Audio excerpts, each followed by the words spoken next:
right, everybody, welcome back. I have the absolute pleasure of introducing our next session. As you can see here, future-proof your destination's visual identity. I also had the pleasure of actually working with the ladies on this presentation, so I've had a sneak peek, and I know you're in for a very good presentation.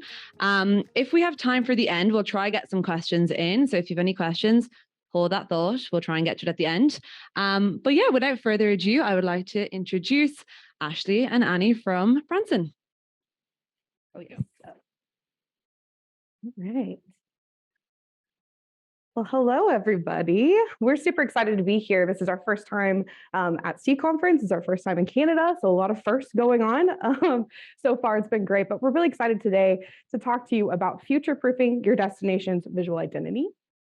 Okay, so here's the agenda for today. So first of all, we're going to talk about establishing your brand's visual identity, and then our recent website usability study that we just did, and then our best practices for our short form video that we do on our social media accounts, and then curating an immersive virtual experience, and then repurposing those visuals onto our social platforms, and then finally finding unique ways to continue telling that story.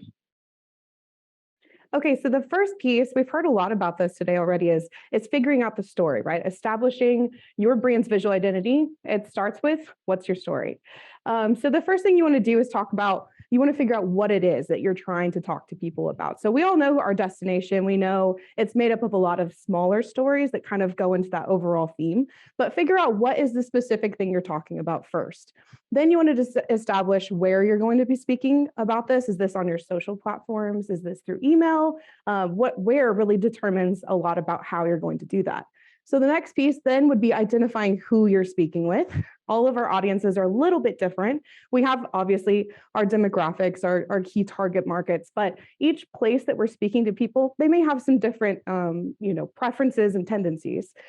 Then you want to decide what visual elements are really going to bring that story to life for those audiences. So then the next thing you want to do is take inventory of what you have on hand and then invest in what you don't.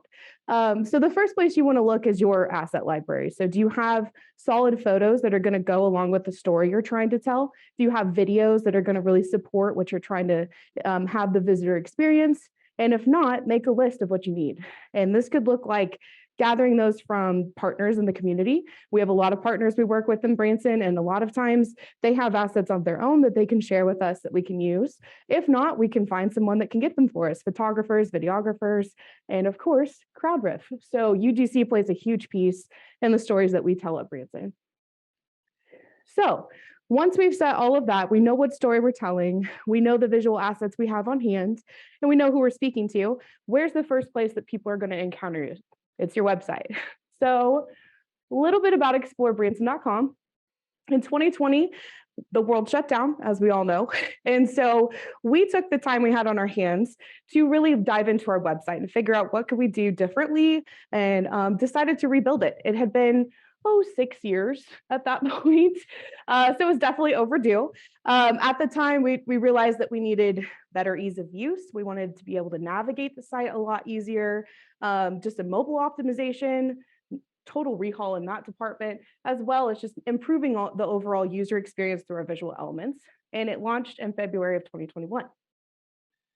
So after about a year of the website being new and fresh under our belts, we decided we wanted to do a usability study to make sure that what we had set out to do with the new site was what was actually happening.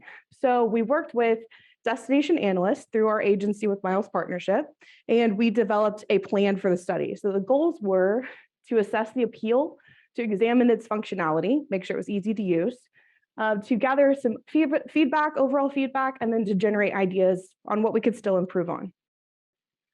So our study had two different pieces of methodology. It included first in-depth interviews.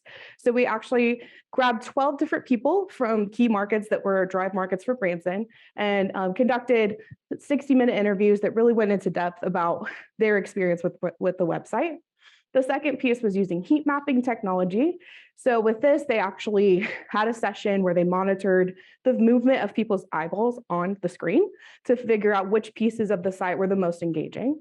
And then from all of that, we actually scored a 4.9 out of 5 in the importance for travelers in trip planning. So we're pretty excited about that. This is just a screenshot from that heat mapping piece I was talking about. So through both methodologies, really found that the visual elements, no surprise, were the most engaging. As you can see here, the top of that is actually a video, so that's just a screenshot there. But that was the most engaging piece on the website. And so from this, that informed our strategy to kind of beef up what we were going to be doing with our visual elements across the site. Okay. Yes. Okay, so this is just a quick little screen grab of what our site looks like now. It's all very fall in Branson right now. So all of these visual elements, we really wanted to diversify the different types of visual elements that were helping us to tell that story. So we have some parallax scrolling, we have lots of great photography. Every landing page now has a hero looping video at the top. We have clickable dynamic carousels here. So everything's just very visually compelling. And then of course, our beautiful crowd riff gallery at the bottom. So as you can see, the visual elements here really played a part in helping the overall experience for our users and bringing the destination to life. And video was first and foremost in that strategy. So I'm gonna let Andy talk a little bit more about our video. Okay, so I'm going to talk about our short form video. So Explore Branson is on all major social media platforms, and we utilize video on all of them, especially short form video when we can. So why do we do this? Why is that so important to do? So according to HubSpot's recent survey on 2022 marketing trends, short form video has the highest return on investment of any social marketing strategy. So we really think you do need to be implementing this into your marketing strategy now and for the years to come, because it just keeps getting bigger and bigger. So it is a great way to keep your audience engaged and informed, because it does catch their attention so quickly. And then obviously it is a short form video, so it's over pretty soon. So typically they stay through the entire video and you can get your point across completely. So I'm going to go through a couple ways that we do our short form video, and hopefully these can help you in creating your own. So if you're here for our AMA on the riff, then some of this is going to be review for you, but if not, then this will be new. So here's some of my personal tips and tricks. When I create my short form video, I do all the reels and TikToks and stuff for Explore Branson. So first of all, my first one is be on the platforms daily. I do think this is very important because trends change so quickly, especially on TikTok. So you really do need to kind of be informed on what does well on TikTok, what does well on Instagram, where does it overlap, what does well on Pinterest, things like that. And then think outside the box. So even if you do see a trend going around and you're like, okay, I don't really know what to talk about this, kind of think of a clever way to put that trend into what you're trying to talk about to your audience, or just do something completely new. Like maybe there's a sound you heard recently, but it's not on TikTok. So just go ahead and use it. Just kind of do whatever you think will work for your destination. Then take advantage of templates and sound syncing. So Instagram does have templates now, which is super, super helpful. So if you don't know what that is, on a reel, it'll say like use template, and then just click on that, and then it will give you certain boxes. So it's like you need 3 5-second videos, and then that's all you need. And then it will put the sound in it with in the video for you. And it's super, super easy. Then sound syncing, that's on TikTok. That's been there for a little while, but if you haven't used it yet, definitely use it. I do want to caution you, sometimes that one is a little tricky. Sometimes it doesn't cut the videos where I want it to, but sometimes it saves tons of time. So definitely use that if you can. And then use transitions. So I do think this is very important to know, like 4 to 6, I would say, transitions. So if you need to do a TikTok really quickly, just think, okay, I know what to do, a couple transitions, and then that'll be the entire TikTok. So definitely have those in your back pocket for whenever you need to do that. Again, it can be a little bit daunting at first to do transitions, but just practice and practice and practice, and you'll get it. Then I suggest to edit inside the app. Of course, if you already have an app and you love it, keep doing that. But I just think it's the most simple way. Just do it right inside the app. Again, you have those templates, you have the sound syncing, you have text that you can put on there. So I personally do it inside the app. It's just a lot quicker and simpler. Then just have a clear caption and some hashtags. So I suggest your caption for your short form videos, just like a sentence, maybe two, and then just have those hashtags that have worked well for you in the past and maybe have worked well for your competitors. Just don't be afraid to use lots of hashtags if you need them. Okay, so when do we gather short form video? Because it can be kind of a big job to get all the short form video on your phone. So me and Ashlie have been working for Explore Branson for about 2 years. So we have about 2 years worth of phone footage. But we kind of do a 30-70 split. So about 30% of our content is just kind of randomly filmed. We might just be getting lunch randomly one day. And we're like, okay, let's just do a TikTok of this.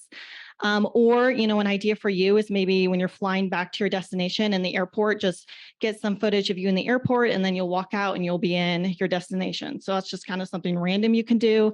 Even if you don't know when you'll use it or where you'll use it or if at all, I suggest just to still film it. I mean, why not? You're already there and already doing it. So just think about that. And then this 70% is pre-planned and filmed when we do content days. So these are days where we just go out to some of our resorts, go out to our amusement parks, go out to tons of different shows, and just get tons of different content. And we'll kind of think of very specific like TikTok trends that we want to do, or very specific reels, things like that. Or, we do just get like random content throughout the entire day. And we bring our videographer and our photographer there for us to get content as well. So here are some TikTok examples that we're in that we did recently. So this first one I'll show you was a trend going around, I think about a month ago. And it's just kind of an example of like kind of a stupid trend going around, but it got really big. And I know all TikTok trends are stupid, but this one, we're just like, okay, we want to show off, something fall-y in Branson. So this one is just showcasing one of the fall menus.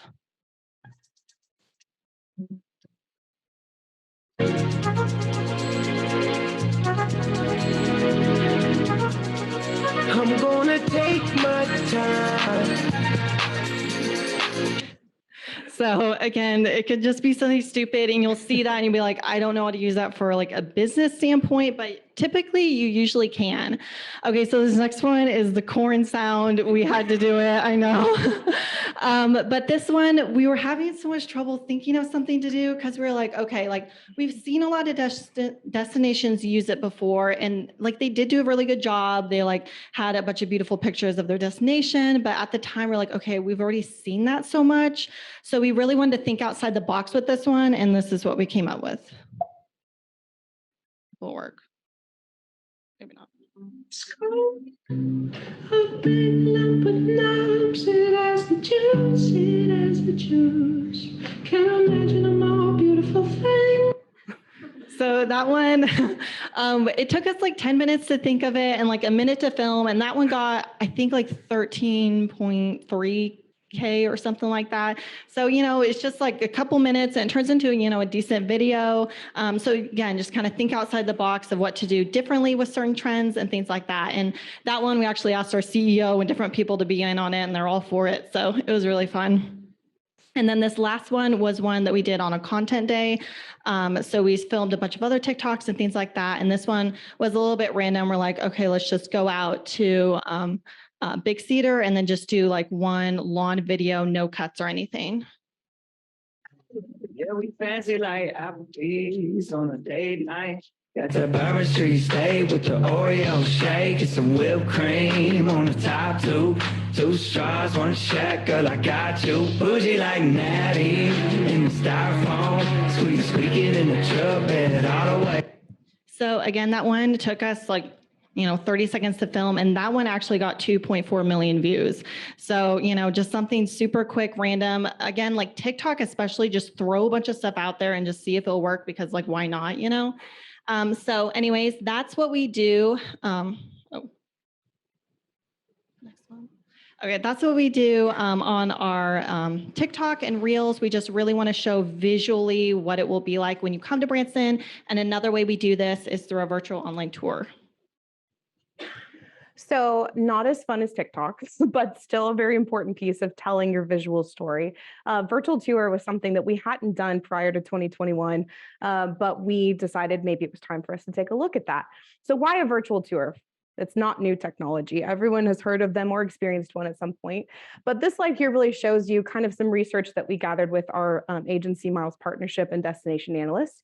The question they posed was, how interested would you be in taking virtual tours of a destination or attraction to help you decide where to travel for future leisure travel? And as you can see, nearly 50% of those that they polled said they were either interested or very interested. So that was a clear indicator to us that a virtual tour was a good idea. Even more exciting for Branson, in my opinion, is that down here you can see nearly 60% of millennials or younger really wanted a virtual tour experience. In Branson, we work really hard to lower our median age of our visitor. It's traditionally been kind of an older crowd. And so we really want to showcase those fun, young, unique experiences. And so virtual tour made sense.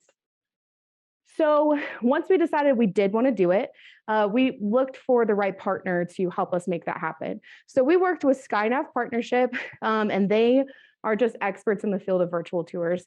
And one thing that we really loved about them that really kind of stood out to us is that just they're truly partners. They dive in, they make sure that you get everything you need out of the experience. They hold your hand through the whole process. And they helped us even with like scene selection. So Branson has a lot to offer, lots of visual things lots of different stories we could tell. And so they really helped us in determining which ones were the best ones. And then the last piece that was exciting to this was the content embed piece. So it's not just a virtual tour, it's a virtual tour with additional content you can add to it.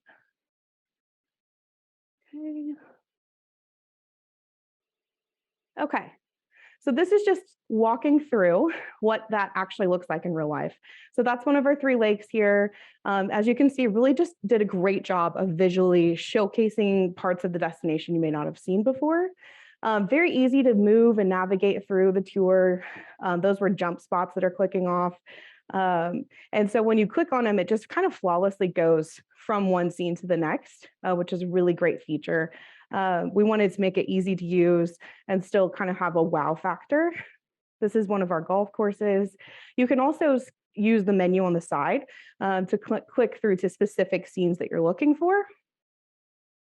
And here you can see this is a cool part of this tour specifically. We were looking at drone shots first. Now you're looking at a POV. So it's really an experience from ground level. This is Branson Landing, one of our shopping districts down on our other lake. And you can go flawlessly from the air to the ground back to the air.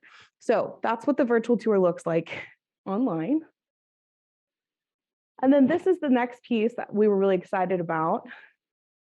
We created a landing page on our website and just kind of explained how to use it. And we embedded the tour directly in the page. This helps with Google Analytics tracking as well. And as you can see, same usability here. And I'm just showcasing what those content embed pieces look like. So this is a YouTube video that we had already put work into the year before, showcasing one of our fall festivals at our Silver City theme park. And as you can see, it's really easy to include those embed buttons. They just hover just like the rest of the tour, and you can put any kind of content in there that you would like. So you're not putting extra work into creating more diverse or different pieces of content. You're actually just reusing stuff you've already used. So in that note, I'm gonna have Annie talk a little bit more about repurposing.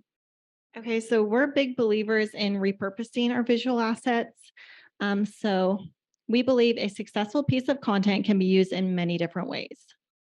So why do we believe this is so important? So first of all, of course, it saves lots of time. I run all the social channels, and if I were to get new pictures for every single platform, new videos for every single platform, it would just take so long, and there's no way that I would post every single day. Then also no content goes to waste. So there's been times where I'll post a TikTok and I mean, honestly, it'll get like 300 views. And then I'll also post it on Reels and I'll get like 10K. So don't be ashamed to post, on multiple platforms. Even Pinterest does short video now. So definitely utilize those. And then know your audience. So sometimes this doesn't work. Like for example, the corn trend was really big, but I probably would not put that on like Facebook, they wouldn't totally get it. I didn't even put it on Reels. So especially a lot of TikToks typically do stay on TikTok unless they're a little bit more visually pleasing.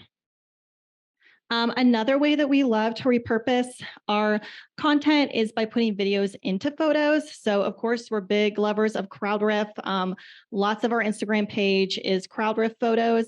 And then I've been seeing like lots of reels go around where they use pretty photos in them, even TikTok. So here's an example of one of those. Summer is for falling in love.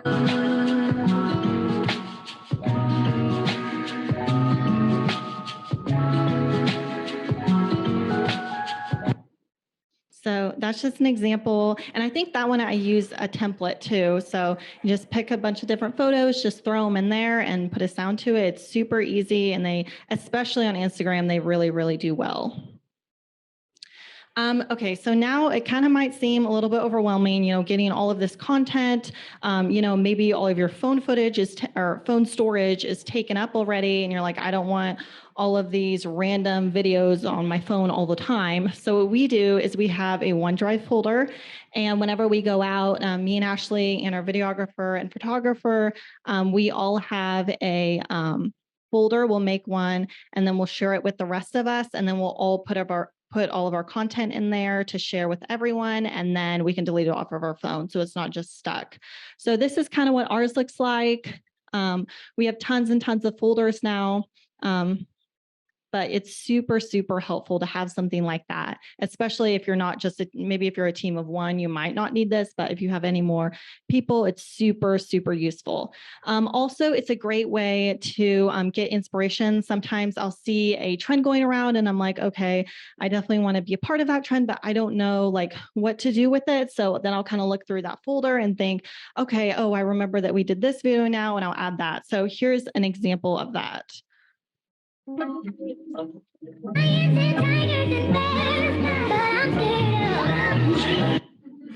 So that one was actually a blooper. I didn't think I would ever use that. It was me and my coworker jumping on this little bouncy house thing, and we're supposed to do a high five, but he's kind of bigger than me and it scared me, so he screamed.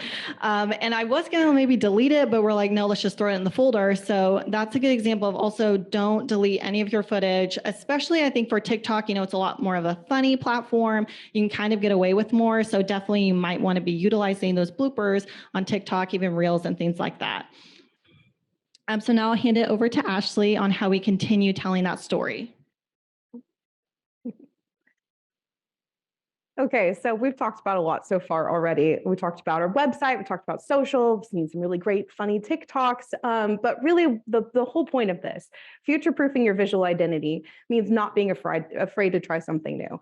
As you can see, even with just the example we just showed, Annie getting scared and jumping on, that's not something you would think initially, this is a good thing for me to post and it shows Branson, but it works for that audience. So I think the biggest piece that we've learned in our time with Explore Branson is just making sure that we're trying things that are new. The worst that can happen is you learn something. So we specifically 3 different ways we do this is new placements with the same content. So we're building on the repurposing piece that Annie talked about. We're going to touch on Nativo stories, our vacation guide links, and then of course, local hood. So the first piece is Nativo stories. So in June of 2021, we had that TikTok that went viral. It was a big deal. And we wanted to be able to use that anywhere and everywhere we could. We were so excited. And so we went to our agency at the time and we said, what can we do with this? We had been working with Nativo, which is a native ad placement in our media plan already, but they had a new type of ad that was called stories. So as you can see here, it looks like it mimics social media. It clicks on to a regular native ad placement, but then it actually pulls up that TikTok video. It plays the video all the way through, has a link off to our website that had correlating content, and we decided to try it. So we put this in our media plan, and in our case, this risk really paid off for us. We tried something new, we used something we already had, and we had 2.5 times over the benchmark for average time on content, and 5 times over the benchmark for our CTA. So we were thrilled. The next piece is our vacation guide. So this is the digital copy here. And what we did here is we actually included these new links that go to, you guessed it, our TikToks.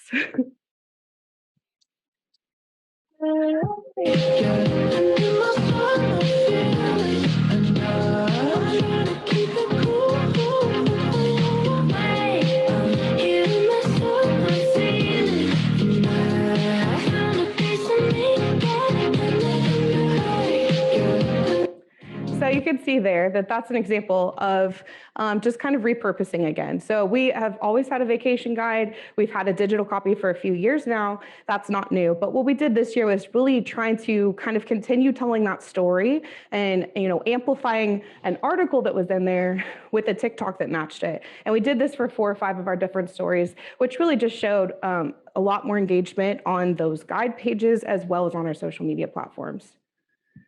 And then our last piece is localhood. So we're super excited. We started with localhood in May of this year, and we started with just a strategy of taking our top performing articles on the site and repurposing them. That's the word of the day, right?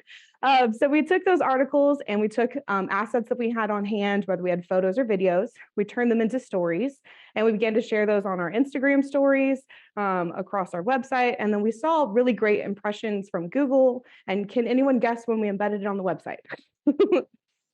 So we did take that gallery as well. We placed it on different pages on our website, and we've just seen really great success there as well. So these are just some examples of how we've taken risk and they've paid off and we've learned things. There are also times where we've tried things that didn't work, and that's okay too. It's all about learning and figuring out what works for your destination. Okay, so that was a lot of information. We just want to do a little recap for you guys. So the first thing we talked about was identifying what you look like visually as a brand, then our website and what that looks like, And our best practices for a short form video, our immersive virtual experience, and then repurposing those visuals. and then of course our unique placements. So that was a lot of information, but we hope that that was really helpful for you guys in developing what you look like as a brand visually. And we just want to leave you with a quote. So what separates good content from great content is a willingness to take risks and push the envelope. So thank you so much for listening to us today. And now we can take any questions that you have.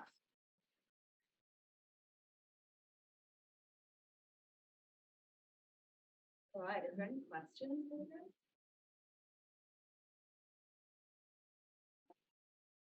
Okay, I'll get actually. Okay. The virtual experience that you brought us through, how did you decide what content, I guess, that included in that? Because as you said, so much to choose from. How do you narrow it down? I think we really just wanted to look at, when you're looking at that tour, what is going to take that to the next step. So do we have content that we know about that we've created or that's performing well in another platform? And can we use that here to really kind of enhance that experience? A really cool thing that we actually had happen is one of our local hood stories took off. It went really, really well. It was one of our top articles as well. So we actually reached out to the SkyNav team that built our virtual tour. And I was like, hey, this might be crazy, but can we put this story inside of SkyNav? They'd never even heard of local hoods. They were not sure. But they were awesome. They worked with us. They created the coding. They made it happen. And it's been even more successful since then. So I think, again, trying things, and if it doesn't work, we just take it off, try something new. Okay, I'm just saying it's like super overwhelming to have all this content on our phone, and I have like no idea how to organize it, but then also making sure I can get it into CrowdRiff. So I just wondered, do you have a way of doing that? Do you like upload it to OneDrive and then download it, or do you put it into the CrowdRiff collector? We don't. We just use like CrowdRiff for any of the UGC stuff that we have. And then sometimes I might maybe download that and then put it into OneDrive, but I never put like our own content into CrowdRiff, I guess. Mm-hmm. Yeah. Yeah, and OneDrive, just a little bit more, you could use Google, it could be anything. We use OneDrive because we have Microsoft at work, but there's an app for it, which I think is probably the most helpful thing because it's sometimes like overwhelming, of course, when you're filming on your phone. All the videos that you saw today were filmed on an iPhone, just want y'all to know. And so when you're the one, like your cameraman and you're filming and everything, it's hard to like then also think about how do I now get this onto a computer to now do all those things. So anything that has an app, we're for it. So OneDrive, we do all of our content through our apps on our phones. So that has a really easy system to just, and then it's streaming, so you can delete it from your phone and then you have storage. How do you adapt videos and other visual content for mobile users, specifically for your website? Oh, okay. That would just be I think that's just part of how our website was built. So when we did the rebuild of the site, mobile optimization was first and foremost, because previously our site was not super mobile friendly. And so that was kind of just built into our CMS and how we manage the site. So when we upload even like YouTube videos and things like that, those are all sizing appropriately. Local hood stories do that themselves. It's part of the coding. So we don't have to do any of the techie work on that, thankfully. We just do uploading it to the site. Cool. Thank you. Thank you.